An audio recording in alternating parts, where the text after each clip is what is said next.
yeah, thanks everyone for joining. So we're here today for Space for Us All, and that's the second talk in our series, Reassembling Our Cities. So I'm Emma Pavans de Ceccatty, and I'm with the Pesticide Action Network UK charity, and I'm joined today with four amazing speakers. We've got Jenny Tse-Leon from Froglife. Hello. We've got Dave Goulson from University of Sussex. Hi, Dave. We've got Nadeem Perera from, oh, sorry, I've got my little chat. Yep. From Flock Together, and we've got Sylvia Myers from the Natural History Museum. It's very exciting to have you all today, and welcome as well to everyone who's watching us. And it's really exciting to see so many people care about our urban wildlife and to see what more they can do to engage with it. So yeah, while everyone's starting out, just a little bit of virtual housekeeping.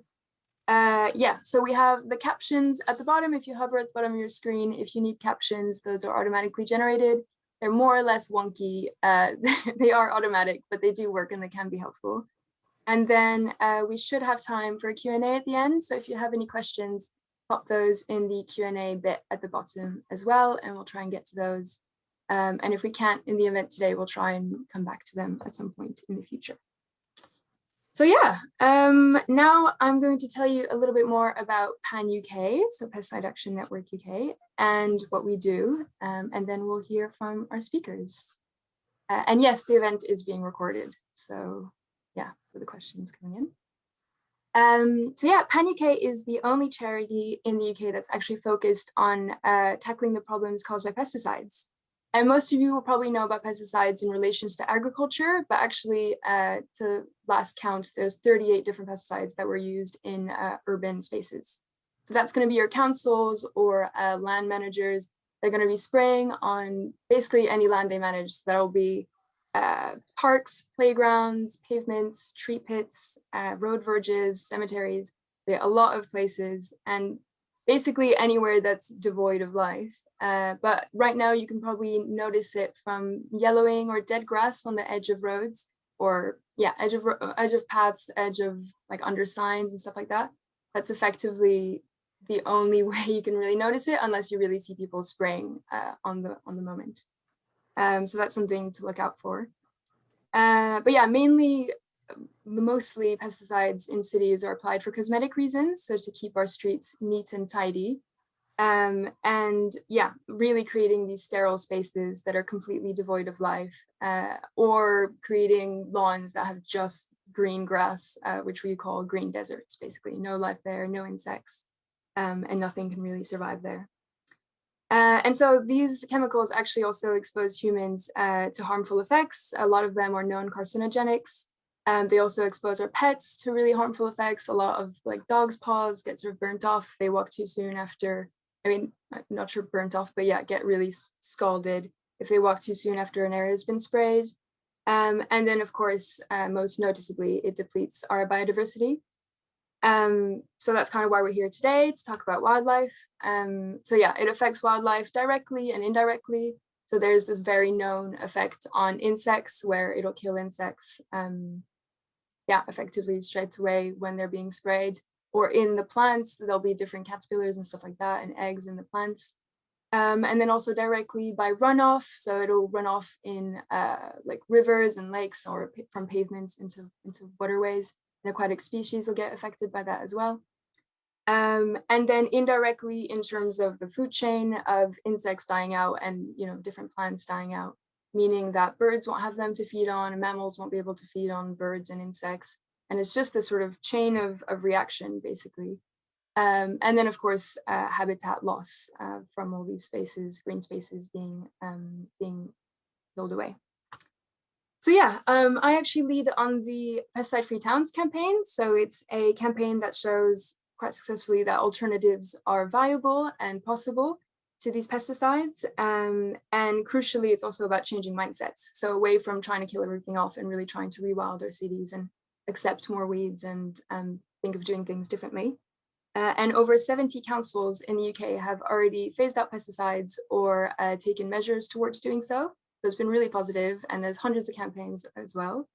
And a really great example, which is that Paris, capital city of France, has actually gone pesticide-free to no adverse effects. Maybe a few more pigeons than people would like, but that's about it. And so today, so this series is about celebrating diversity and nature in our cities, and to showcase the incredible projects that basically, these speakers are doing and all the other speakers in our series are doing.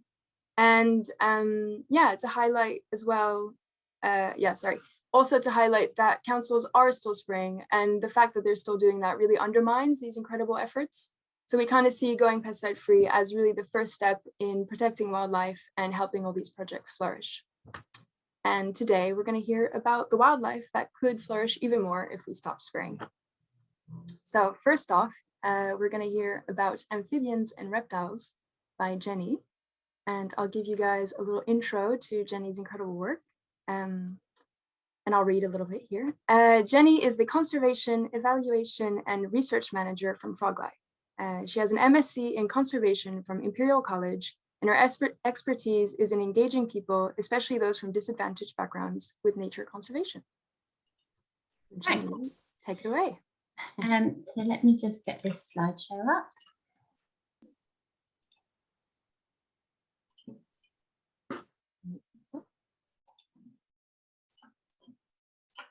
So can you all see this okay before I start talking to myself? So I have been asked to give my top 3 urban species, and I hope that by the end of this I'll convert you all to herps. So that's amphibians and reptiles, newts, lizards, snakes, frogs, common toads, the works. And starting in a top of the pops manner, I'd like to come in at number 3 with the smooth newt. So the smooth newt is an amazing species. It can often make you feel like Daenerys Targaryen, keeping dragons in your back garden. I've recently discovered one in a half-barrel pond that I created in my back garden. And we had frogs in that pond, and now we've got a smooth newt, which I'm super excited about. Smooth newts are beautiful. They're small, they only grow up to about 10 centimetres long. Lots of people confuse them with great crested newts. So they have this amazing crest that runs all the way along their back. The difference there with great crested newts is that they have a break.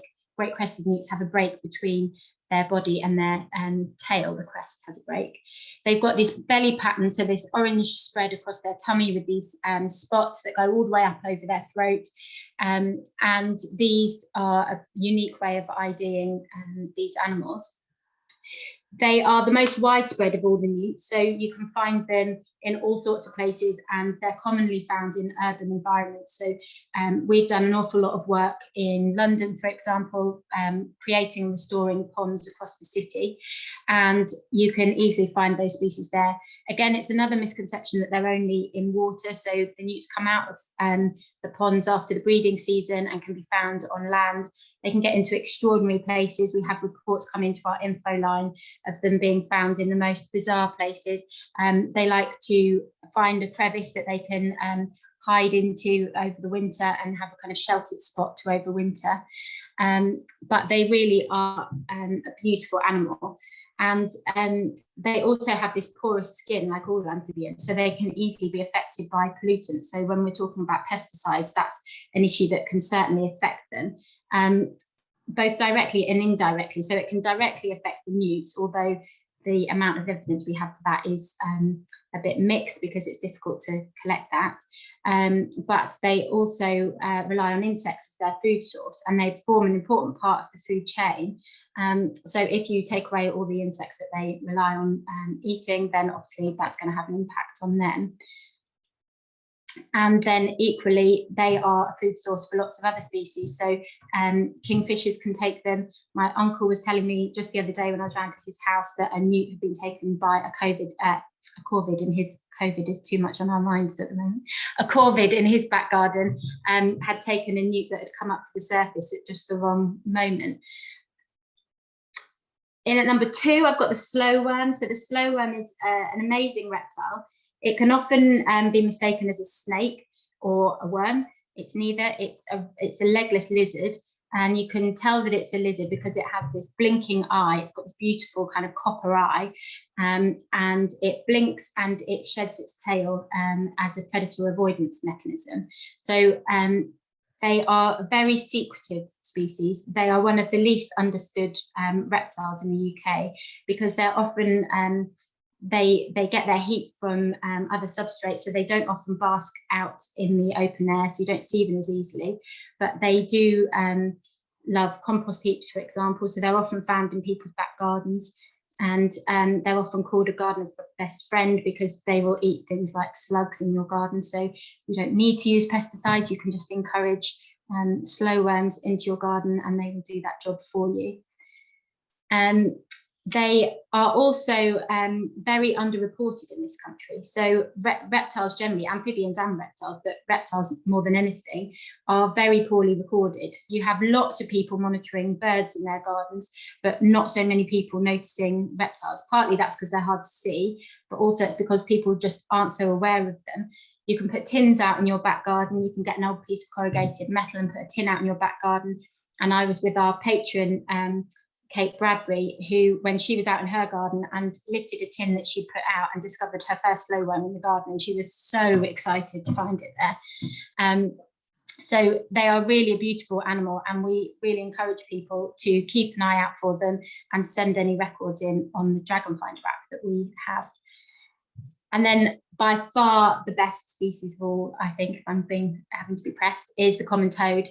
So the common toad is a truly mystical beast. It's got this warty skin, golden eyes. It crawls rather than hops. It prefers deeper water bodies than a frog does. So it's found in different environments. That you can sometimes get an overlap, but they don't tend to be so much in favour of garden ponds, smaller garden ponds. But deeper water bodies and in urban parks, they certainly flourish. They also have this amazing life history. So like all amphibians, they come out of the ponds after breeding and go and overwinter in woodland areas. If you have a log pile in your garden, you'll often find them there. But because they then come out in the spring to come back to their ponds, and they are like the wildebeest of the UK. So they undergo this annual migration, and they come out of their the woodland habitats, and they can travel large distances to get back to their breeding ponds. What that means nowadays is we have so many roads, they inevitably come into contact with them. And going on data from 2019, because last year was a bit of an odd year, there were over 100,000 toads were helped to safety by volunteers across the country who go out with buckets and literally move them from one side of the road to the other to help them on their way without being killed by the cars. But even with that, you still get a huge number that are killed on the roads. Even on the sites, we had 200 sites returning data that year, and still 13,500 toads were reported to be dead at those sites, and that's where there's a manned crossing. Obviously, in other areas, the numbers might be much worse. And we used data from the Toads on Roads volunteers to do some research about 5 years ago now, which showed that they had undergone a 68% decline in the last 30 years. So they're called common toads, but actually they're not so common anymore, and they're undergoing this huge decline. And it's now been 5 years since we published that research. So we are about to look again at the data and see how they're doing 5 years on from that work. They are incredibly cute though, and certainly need a lot of attention and support. And they're something that, you know, everybody can get out and do something to help toads in their local environment. We've been running Tales of Amphibian Discovery, so toad projects in London and in Yorkshire since publishing that research finding to help toads in those areas. But they are beautiful, and I think they are the best of the urban species. Thanks, Jenny. I'm inclined to agree now. We'll see how I feel by the end of the talk, but oh, they look amazing. And I hope the report finds that there's more of them now. Yeah. But now I'm going to put a tin in my garden, and I want to see what happens, see if I get a slow worm soon. But yeah, thank you. That was amazing. And next we're going to hear about the insects that the newts and the toads would eat. Walk up the chain of food, basically, with Dave Goulson. So I'll give you a little introduction. Dave. So, hi Dave. Dave is a professor of biology at the University of Sussex, specializing in bee ecology. He has published more than 300 scientific articles and 5 brilliant books on the ecology and conservation of bumblebees and other insects. He founded the Bumblebee Trust in 2006, and he's actually one of our Pan-UK trustees, so thanks for being here. And he's also an ambassador for the UK Wildlife Trust, amongst many other accomplishments. So yeah, take it away, Dave, and tell us more. Thank you, Emma. Just bear with me. Okay, so as you just heard, I'm here to represent the insect world. And of course, I have to start off with a bumblebee. I've spent the last 30 years studying bumblebees, amazing creatures, perhaps the people's favorite garden insect. They're certainly quite common. This is a buff-tailed bumblebee, one of our most common species, a familiar sight if you've got any bee-friendly flowers in your garden, and I hope you do. And I really chose it not just for the bumblebee, but to represent pollinators, because pollinators are enormously important. So there are not just bees, but wasps, beetles, flies, butterflies, moths, and so on. About 4,000 species of pollinating insects in the UK. And of course, between them, they ensure that our wildflowers set seed. 87% of all the plant species on our planet need pollinating by some kind of animal. It's usually an insect. In Europe, it's always an insect. And 3/4 of our crops need pollinating by insects. So if you grow vegetables in your garden, things like runner beans, if you didn't have bumblebees, you wouldn't get any beans.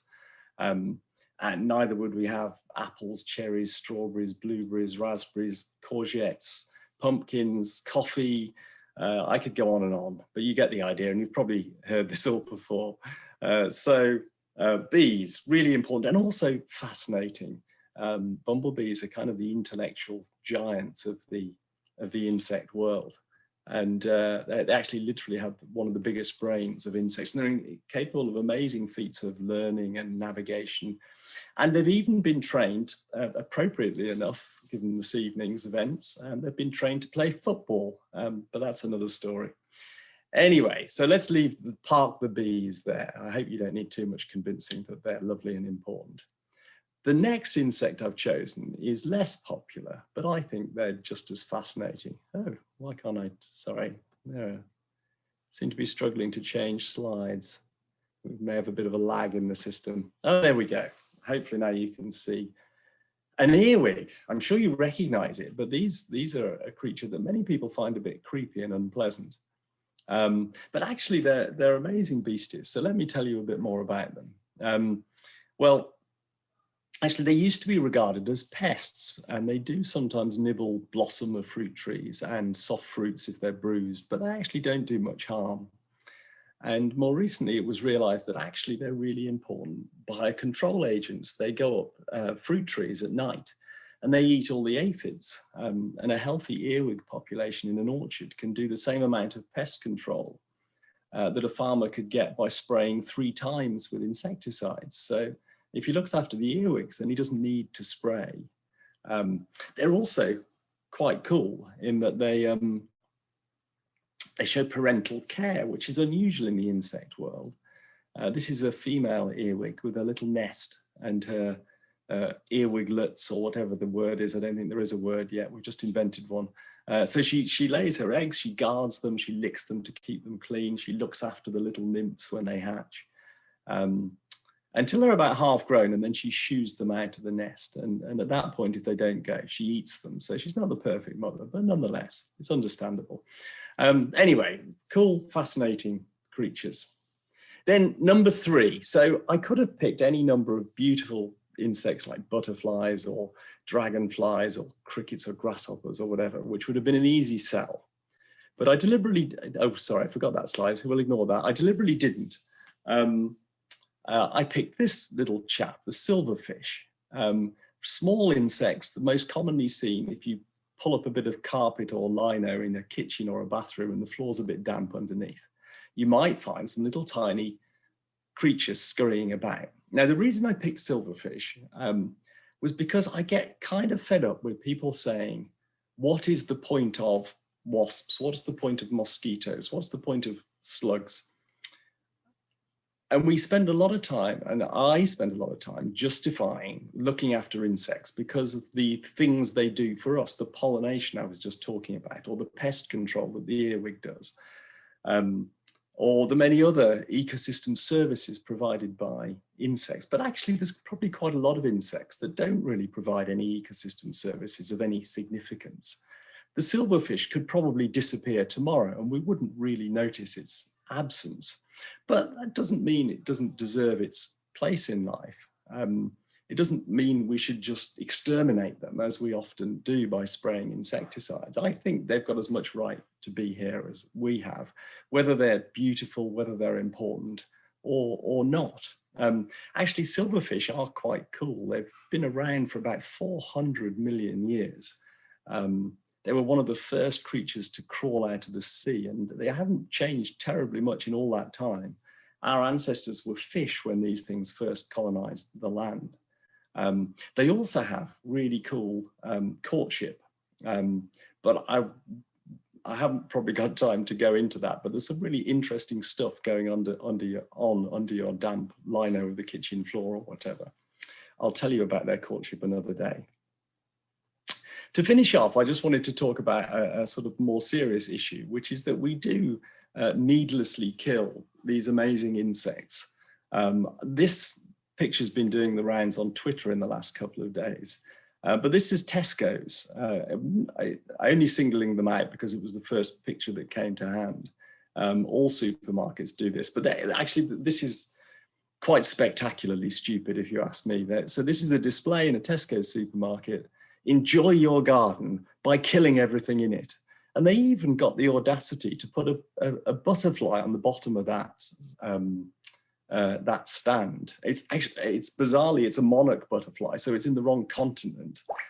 You've got to wonder what kind of idiots in their marketing department came up with this. But nonetheless, it exemplifies something that's quite normal. The fact that anyone can go into a supermarket, a garden center, a DIY chain, and buy a whole bunch of poison to completely needlessly kill the insects in their house or garden. It's absolutely bonkers. So I've got a book coming out on the 5th of August, which is all about insect declines, what's causing them and what we can do about them. And of course, one of the causes is pesticide use. So to coincide with the book coming out on the 5th of August, we're also launching a petition asking government to ban urban pesticides. And I really hope you'll support that, sign the petition, share it with your friends and so on. So watch this space, 5th of August. Thank you very much for listening. Thanks, Dave. And yeah, we'll be promoting that campaign. And there's other campaigns you can get involved with. We actually have a supermarket campaign where we ask supermarkets to remove pesticide products off their shelves. So we launched that last year, I believe, and this year Co-op stopped selling pesticide products for garden use. So that's quite successful, and hopefully, I think that Sainsbury's will follow on and do the same. But yeah, very interesting to hear about these different insects. I have to say, silverfish, I don't usually like them, but now I'm going to look at them a little bit differently. And I still do love bumblebees. And I had borage in my garden during early spring that was just full of bumblebees. And that was really, really nice to see. So yeah, I call them the whale of the bees. And now, so working our way up to the creatures that eat the insects again more, which is birds. So we have Nadeem talking to us about his project and the birds that he's noticed. Sorry, and I will tell you about him right now. So Nadeem is the wildlife director and co-founder of Flock Together, which is a birdwatching collective for people of color that is now active in London, Manchester, New York, Toronto, Tokyo, and more cities to come. I believe that's all of them. And that's more, but it's okay, that's enough of them. And more. Nadeem started birdwatching over 12 years ago and hopes to help remove barriers and reconnect his community with the natural world, starting with young people. So Nadeem, tell us about birds. Absolutely, thank you very much. Just would like to say it's an honor to be here speaking alongside some real experts.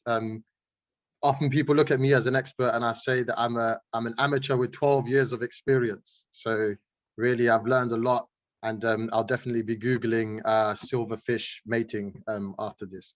The first bird I will talk about, I guess, will be the bird that allured me to the natural world in the first place. So I think I'll kind of tell my story and also the people of color story through these birds. So when I was 15 years old, I can actually share my screens as well to see if this helps. Can we see? Is that working? Yeah, you're good. It's working. Cool. So this bird, this is called a green woodpecker. And when I was 15, I spent a lot of time outside of school because I was actually excluded permanently, going through very turbulent times. So I would be in the parks a lot, just sitting down, reasoning, just trying to figure out where my life went wrong and how I can kind of get it back on track. And one day I was sitting in this graveyard, and all of a sudden this great green bird, which I immediately did recognize to be a woodpecker, landed in front of me and maybe 8 to 10 yards away on the grass. And it really, really struck me because this bird, despite all of my problems and what I thought was the world caving in on me, was so close to me and just still beautifully disregarded me and carried on sifting through the grass, looking in search of ants, which happen to be their favorite food. So if you are in a local park and see ant hills, try to tread carefully because you might just startle a green woodpecker, in which case you will see it, undulating. I think that's the word to describe. It will flap twice, go up, and then dip, flap twice and go up into the safety of the nearest tree. They're quite shy birds, and you'd think they'd choose better food than food which will render them wide out in the open. They are, but it was this bird that really struck me actually, and I ran home to get my camera and find it, and since then I've just been in love with them. I might go to the wrong slide. There you go. They've also got this great big tongue, which is a specialization to help them catch ants. So if they do find an ant hill, they will just stick their long beak in there and get that tongue to work. It's really long and really sticky. So any ant unfortunate enough to come into contact with this would have very, very little chance of survival. It's also got an interesting call, which sounds, I would always liken to a zebra. I'm not going to do it now. Lots of people want me to impersonate birds, but I won't. And here you can see a little bit of the anatomy of the tongue, where it will actually wrap around the head of the woodpecker when it's not in use. So again, one of my favorite birds, sexually dimorphic, which is just a really fancy way of saying that the males and females look different. This one here would be the male, if I'm not mistaken, given by the lower black, with the lower black marking, which would be absent in the female, coming underneath his chin there, which will take us nicely to the next species, which is this one. This has a special place in Flock Together Hearts, the ring-necked parakeet. Again, another sexually dimorphic species, the male sporting the namesake, the rose ring, the ring neck at the back, which will follow around. It will sport a black one, which will be underlined by a pinkish orange colored one. A type of parrot as well, super, super intelligent bird. And actually one of the first birds which actually got me to take birding a bit more seriously. I found myself in Richmond Park at the age of about 20. I'm 27 now. And the first thing I heard was the incessant squawking and cheeping of these birds. And it was something I'd never heard before. And then to look up and see that where it was coming from was this striking green parrot was something I actually couldn't get my head around. And I actually was quite perplexed as to why nobody was ranting and raving about it at the time. But I continued to visit the park. I continued to observe them and became really, really enamored by them. And here you'll see a good example of the male and the female, the male sporting the ring around the neck and the female sporting just a very faint green line, but no clearly defined neck. And why they've captured Flock Together Hearts is because our stories can exist in parallel, actually. You know, lots of time we are fed this propaganda by our government. I'm sure we're all aware of immigration causing many of the problems which we see on our doorstep today within society. And that is total hogwash. And unfortunately, from an ecological standpoint, the same narrative is trying to be pushed onto these beautiful creatures. There is an article on the website, which is flocktogether.world. That's www.flocktogether.world. And there's an editorial piece which covers this. There's very little evidence to support the claim that these animals interfere with other species. In fact, there is evidence to show that the presence of these birds as a food source to the likes of a sparrowhawk or a goshawk or any other bird of prey can actually cause reduction in cases of the other species being preyed upon. So it's actually just one more option in the buffet for a sparrowhawk, which would imply the reduction of predation on other species. So that's the ringneck parakeet, which is an unofficial Flock Together mascot, really. Last one is a bit of an underrated bird. Actually, my favorite bird to watch, probably the smartest bird you will ever come across in your life. It is the carrion crow, all black. I mean, I'm a fan of it because it's all black, number one as well. But it's very, very, very intelligent. Again, my favorite to watch. Sorry for the amphibian people.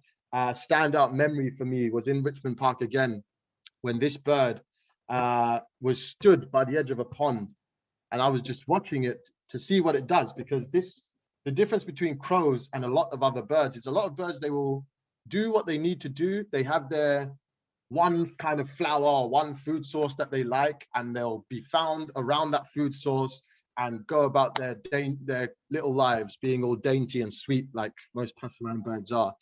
The crow is very different. Its intelligence allows it to have a wide range of food sources. So their behavior is going to really, really put that into effect and can make for great bird watching. So this crow in question was stood by the pond, waiting, bobbing its head up and down. And all of a sudden, almost like a heron, just went into the pond and picked up this frog. Or it might have been a toad, but it looked like an amphibian of some description anyway. But yes, most likely a frog. And it took this frog into the tree and began to like tear it apart. And I was just fascinated by this. While I did feel for the frog, of course, it's a part of nature that animals are preyed upon.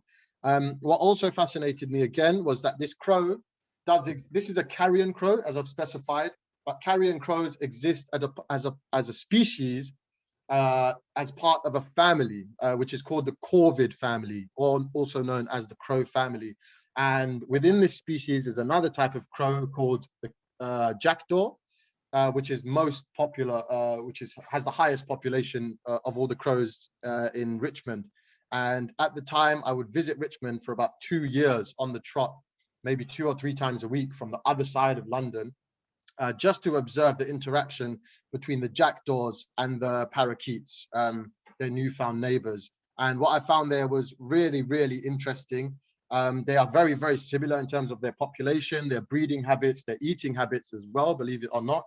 But the only thing which set these crows apart was that they fared, or one of the distinguishing factors for the establishment of the crows as the more successful species, was that the crows would interact far more effectively and productively with other birds of prey. I also observed in Richmond a pair of jackdaws waiting until a kestrel preyed upon a vole, caught it, took it into a tree.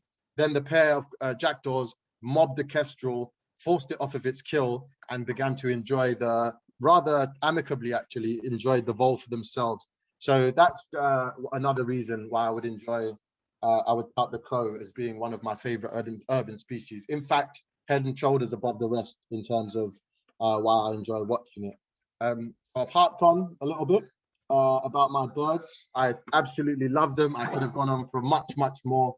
But yeah, if you want to follow me, Bird Nadeem on Instagram, and www.flocktogether.world to follow the movement and everything that we do. Thank you very much for listening. Thanks, Nadeem. Super interesting about the woodpecker. I had no idea that they ate ants, and that explains why I saw it in the middle of a field and was very confused by that. But yeah, really interesting about birds, and I mean, amazing how accessible they are in a way. Like, I think that's in a way the one that I recommend the most for people starting out maybe about noticing urban wildlife, is because you can just do it from your window. I see so many amazing birds just from my window. Yeah, and just incredible the perspective you can get from just watching them. So thank you. And last but not least, we have Sylvia Myers. So I guess, yeah, we're again walking up the food chain, but I'm not sure all those animals eat birds, but they definitely eat insects. So Sylvia is the ecologist and volunteer manager for the Wildlife Garden at the Natural History Museum, a tiny urban oasis created 26 years ago that records around 3,300 species, not all mammals. That would be a lot. They also advise the science behind the museum's urban nature project. But first and foremost, Sylvia loves the wildlife that is overlooked and unloved. So tell us about your species. Cool. You're going to share my presentation, Emma?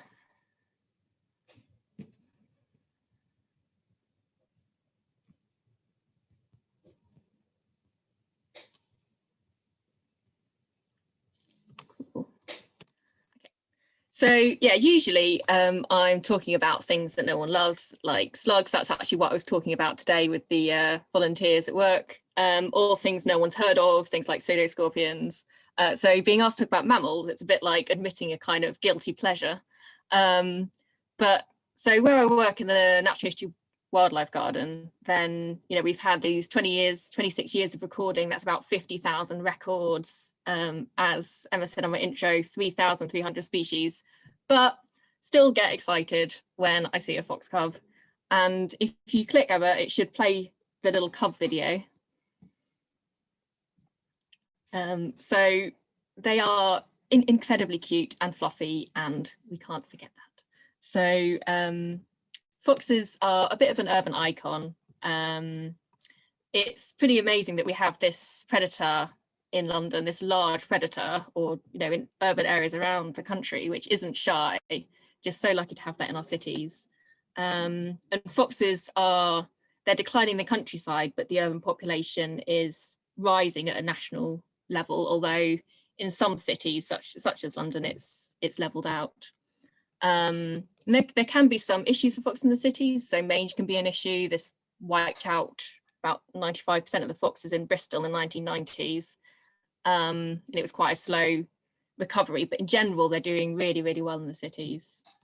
So foxes are obviously known as being quite noisy, but they actually have quite a sophisticated communication system. So they have a variety of calls that they'll use at different times of the year and for different purposes. So they sort of, starting off at the quiet level, they'll make tiny little calls to cubs when their cubs are small, because they don't want to draw attention to the young cubs. And then this will become a larger bark once they've once the cubs become more wayward and they need to call them back and they've got further afield. And then they have kind of louder barks for territorial purposes, or to advertise the fact that they're keen to mate. And they have a little kind of family structure.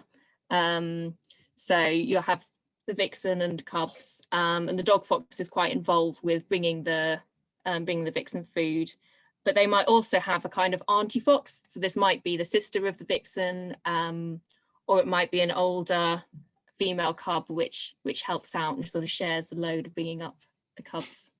They're very adapted to urban areas, so they're scavengers, very adaptable with their food, but they will also hunt mice, rats, feral pigeons, garden birds. They eat things like blackberries or other allotment fruit, so lots of things we've got lots of in urban areas. The urban foxes aren't very bothered by humans, very different to the rural foxes. They're very agile, so fences won't stop them. But they still prefer the more gardeny areas of urban life. They won't be in completely concrete places. So next slide, Emma. So this little beast here is a common pipistrelle. So this is one of the more unexpected mammals in urban areas. So if we look at an urban area, as I'm coming from London, so about 13 of the 18 species of the UK bat have actually been recorded in London. So they do come into our urban spaces. And one of the most widely recorded in urban areas is the common pipistrelle.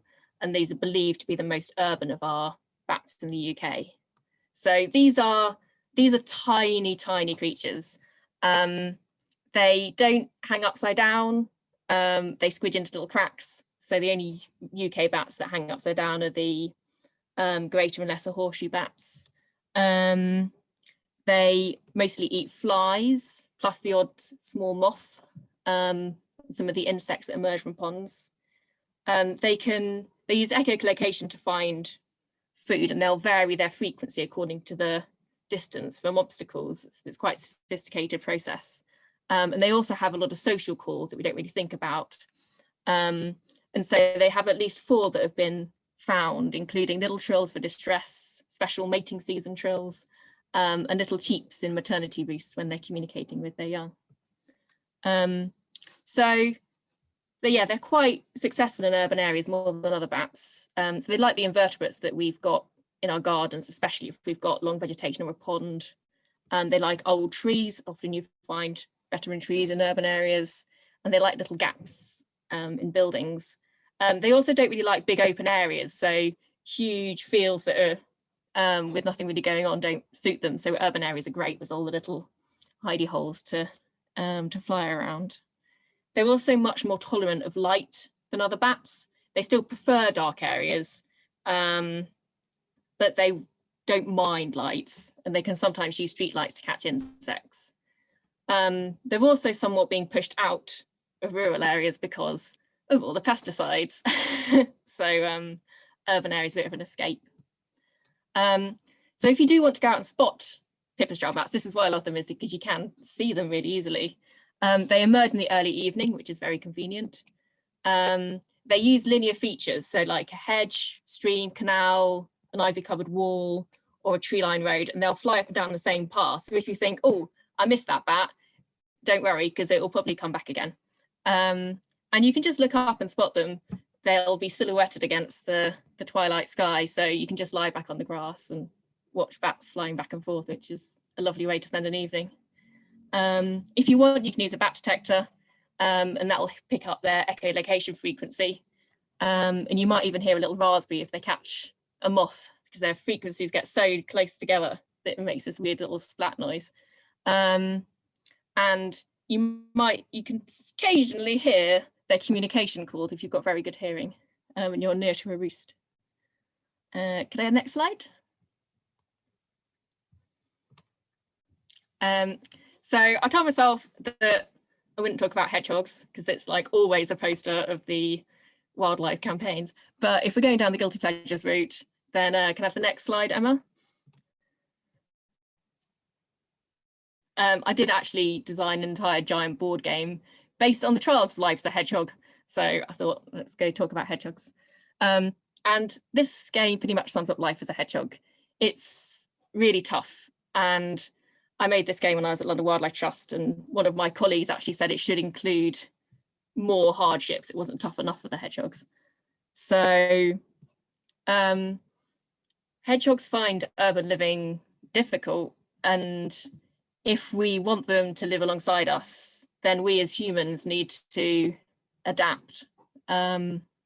So some of the things that they don't like are strimmers. That's a very quick way to end a hedgehog.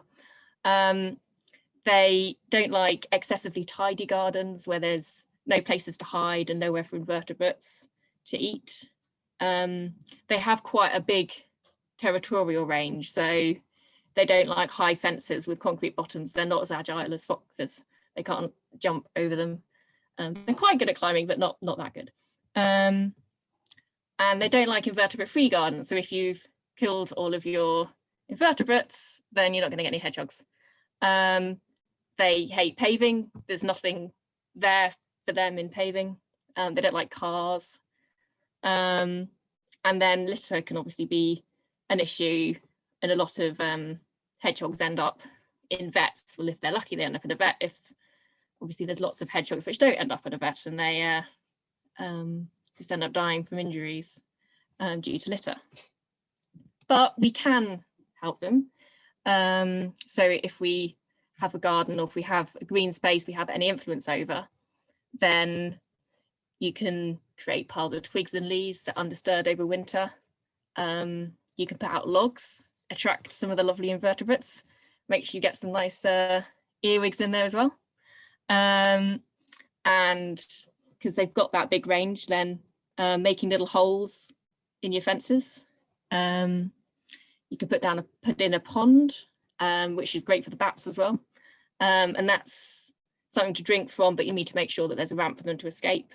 And if you have a pesticide-free garden, that's obviously brilliant for the hedgehogs, because it increases the amount of invertebrates that they can eat. They're particularly fond of beetles and worms, and they'll eat a few slugs as well. Dense hedges, brilliant for hedgehogs. They do live up to their name. They do love a hedge. Places to cross roads. So this is probably more of a sort of campaigning thing that you might be able to do to talk to your council. And then they love healthy soil that's full of earthworms. So if you're adding lots of organic matter to your soil, and they'll be very excited at all the worms they can find. And then leaving areas to grow long where all the invertebrates can hide and where the hedgehogs can hide is great. And they like things a little bit messy, so just be a bit lazy when you garden, and that's going to help the hedgehogs. So those are my top 3 mammals. Thanks, Emma. Thanks, Sylvia. That's amazing. What was I going to say? Yeah, no, really interesting actually that the pipistrelles enjoy the urban area more and sort of escape the countryside to come. That's sort of another aspect in a way that isn't often thought of as urban spaces that are good for these species and actually a space for them to survive. So an extra impetus to really make sure that we have spaces for them, and yeah, spaces that are safe. And from depressing stats as well of 90%, 97% decrease of hedgehogs since the 1950s. It's brutal. And yeah, often something that we recommend people stop using quickly is slug pellets in their gardens. So get more toads and newts and things that eat the slugs, and yeah, and stop using pellets because they affect the hedgehogs as well. Cool. Okay, thanks everyone for sharing. I've got a couple questions to ask you, and then if we have time, some other questions. But first off, quite a simple question, but the simpler ones are the hardest ones, I always suspect. This one's for Sylvia first, actually. Why do you think it's important that we notice our wildlife more? And then we'll have Dave sort of compliment. But Sylvia, if you want to take that one first. So first of all, there's the joyful side of noticing nature. So we're part of nature, and noticing nature is part of who we are. And finding out about nature brings us so much joy. We've just had so many amazing stories this evening. This fantastic wildlife that's around us. There's a lot of studies that show the well-being aspect of being in nature and noticing nature. And you know, lockdown even more has brought out stories of people noticing nature, and that's really helped them get through. And then on the sort of other side is that once you start to notice nature, then you might start to realise the issues that it faces. You know, think of the hedgehog game. So maybe you'll find yourself caring about nature, and you know that might hurt a bit, but maybe you'll find yourself taking action. You might find yourself making a little hole in your fence for hedgehogs, or letting your lawn grow long, or telling next door that a bat flew over. And then maybe more people start to notice nature, and more people will start to do things about it. And we can work, you know, as a community to improve things for the nature that's around us. So positive works is already being done, but we need more people to notice nature, because otherwise no one's gonna bother saving it. So yeah. Amazing. And Dave, anything to add quickly? Yeah, I mean, great points made by Sylvia. completely agree that we need to re-engage. You know, nearly 80% of the UK population now live in cities, and we need to make sure people realise they're still part of nature, that, you know, we need nature to provide us with clean air, clean water, food in the supermarkets. It doesn't just appear there miraculously. And if we can get people to realise how important nature is and to help it, then urban conservation can really contribute. You know, there are about 22 million private gardens in the UK, plus all the other kind of urban green spaces, you know, the road verges, roundabouts, parks, cemeteries, and so on. Just imagine if all of those were managed for nature, full of wildflower meadows and ponds full of newts, and planted with wildflowers for bees. And, you know, that would really make a big difference. Urban areas, urban green spaces cover about 400,000 hectares of the UK, which is a bigger area than all of our nature reserves. So if we manage them the right way, make a huge difference for wildlife. Amazing. And at the end of these questions, we'll also share all the different projects and campaigns that you can sort of get involved with to, I see lots of questions of how to get involved, and there's so many things to get involved with. So yeah, so our next question is for Jenny first, and then Nadeem. How have you engaged people, and what responses have you had on your respective work previously? So Froglife really specialises in public engagement. We run a lot of projects to get people involved, and we also specialise in working with people that wouldn't normally get involved with conservation. So my manager, I was often sent along to conferences and different things where it's people completely out of the conservation sector, and you'd turn up and they'd be looking at your badge wondering why the hell you're at a conference about, I don't know, youth work or something like that. But we ran a project, one of our earliest projects for 10 years, we ran the youth funding service contract for Peterborough. So when young people committed crimes and were given their community payback time, they would come out and do activities with us. And it was great hearing Nadeem talking before about how when he was going through a rough patch, going out in nature really helped him at that time. And we found exactly the same thing with the young people that came along on our project. So these young people had got into trouble, were kind of evaluating where they were potentially. And by taking them out in nature and doing projects for conservation, they really engaged with it and really enjoyed it. And we even had them coming back to volunteer with us at the end of their community hours to finish off projects that they'd been working on, or to ask if they could carry on in other capacities. As a result of that project, we then developed our Green Pathways programme, which is working with young people before they've committed a crime, because we thought otherwise it was setting a slightly odd incentive that they could only come out with us if they'd committed a crime. So we then worked with people who, young people who were facing additional challenges in their lives, and that could really be anything. And we take them out into nature and do different activities, and it's amazing the kind of responses we get from young people. We've had selective mutes who suddenly talk for the first time to other other workers on our sessions, and that being out in nature, I think it really takes the pressure off people. I worked with a young guy at Community Garden who had extreme anxiety, and you physically saw him week on week. But the first week he was on the opposite side of the garden to everybody, so physically he was a long way away, but also didn't engage with anyone. And week by week he slowly got closer to everybody in the garden, both physically and emotionally as well. And I think it just is a very gentle, inclusive environment. Sometimes a lot of people don't do well being in enclosed spaces and in classroom type areas. And I think that nature brings an awful lot to that opportunity. So yeah, we get involved with people in all different ways. We're now doing lots of large scale projects as well, like the London Toad project and Come Forth for Wildlife, where we try and get people to find out about our species and then start to take some kind of actions. And as a result of the wildlife workshops we ran through one of our projects in London, 220 new ponds were built in allotments and private gardens, just as a result of that one element of the project. So I saw somebody ask a question about what gives you hope, and I think it's things like that, seeing how people can engage and how people can really get on board and benefit and enjoy the work that we're doing. And yes, there's a lot of negative things, but there's also an awful lot of positives out there as well. Thanks, Jenny. That's such a positive, positive note, and yeah, really beautiful to hear about the progress and the changes that you've created. Nadeem, anything to add to? Oh, you're muted. Yeah, sorry. The question was, what have we done to engage people? Mm-hmm.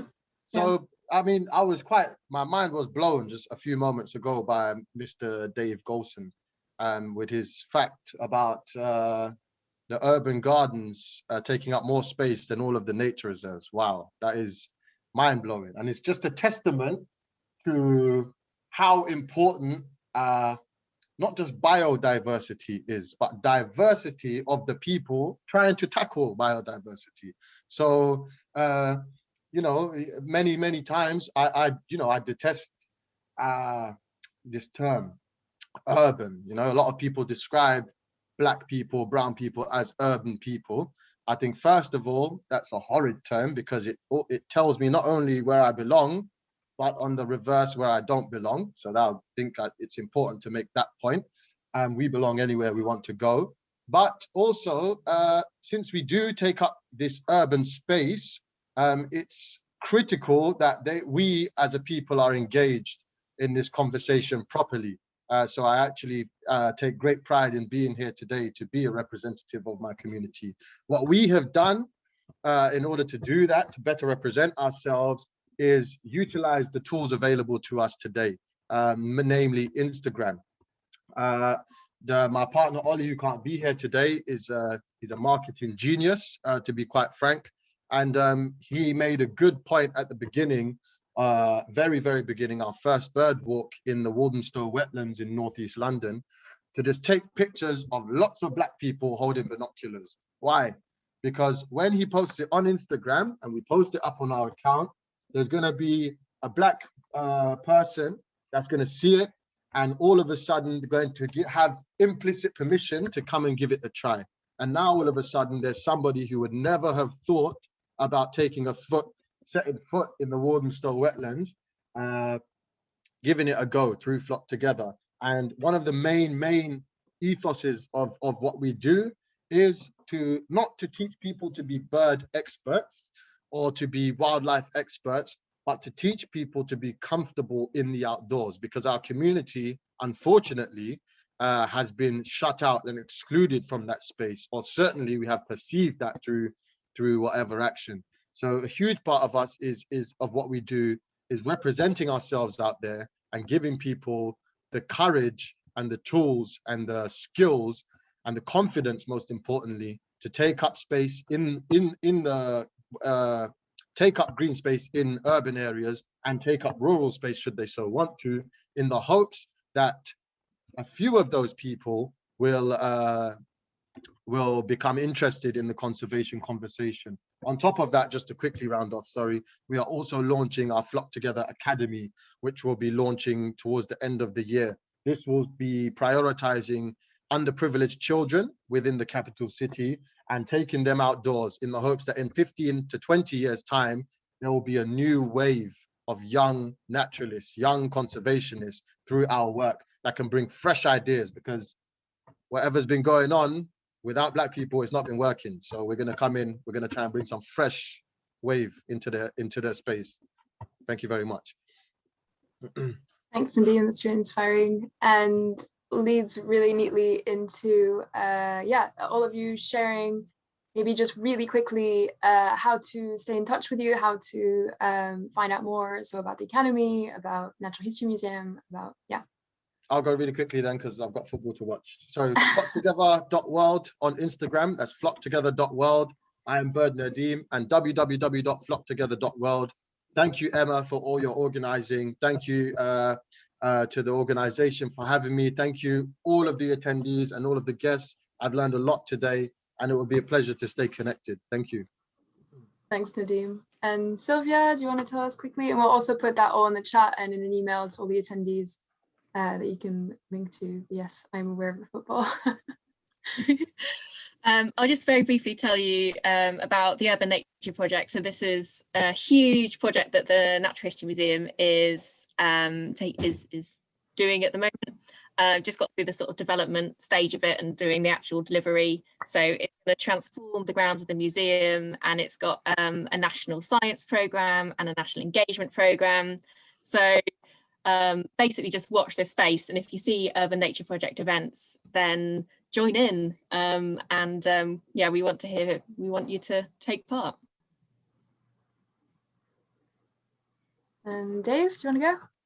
Yeah, sure. You can follow me on Twitter. You can subscribe to my YouTube site with its loads of totally inept homemade videos about wildlife and gardens, or you could read one of my books. So Gardening for Bumblebees is already out, and it shows you how to make your garden insect friendly.